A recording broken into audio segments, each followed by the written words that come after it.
Miss Gail Sassone has been teaching sculpture here at Riverdale for a whopping 18 years and never fails to keep students on point and interested.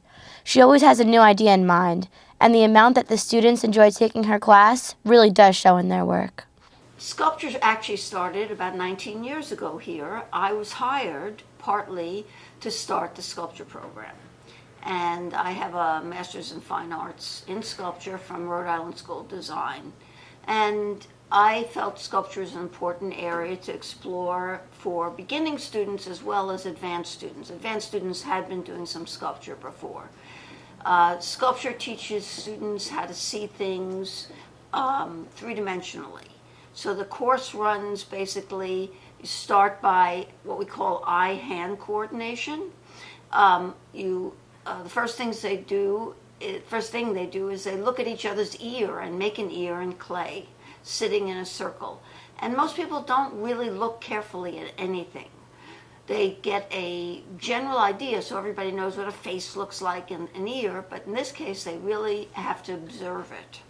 They make it life-size, and then after they finish that, they do a body part they can expose in public that they can see in clay, and they usually do their hands. I have had people do a foot, but you have to be willing to take off your shoe and sock, and a lot of people don't want to do that.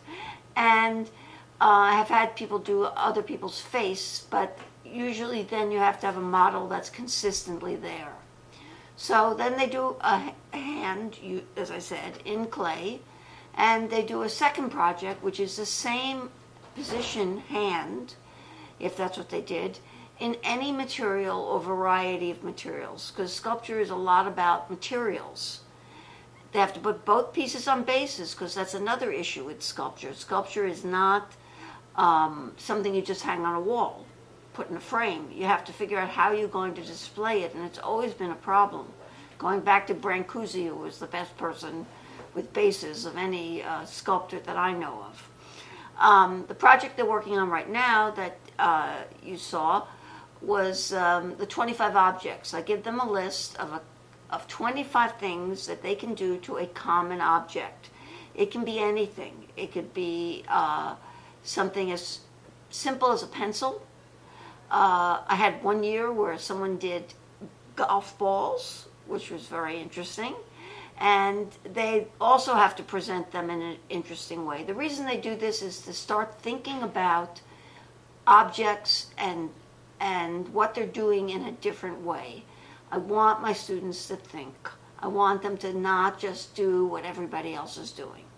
The last project they do is the chair, which is a major project, and actually that for a while was online at the International Sculpture Center's website, because it was a project that was accepted for a competition they had, where they take an ordinary chair, preferably wooden, and reconstruct, deconstruct, whatever they want to do to it. Sometimes it'll end up looking like a chair. Sometimes you'll barely be able to tell it is a chair.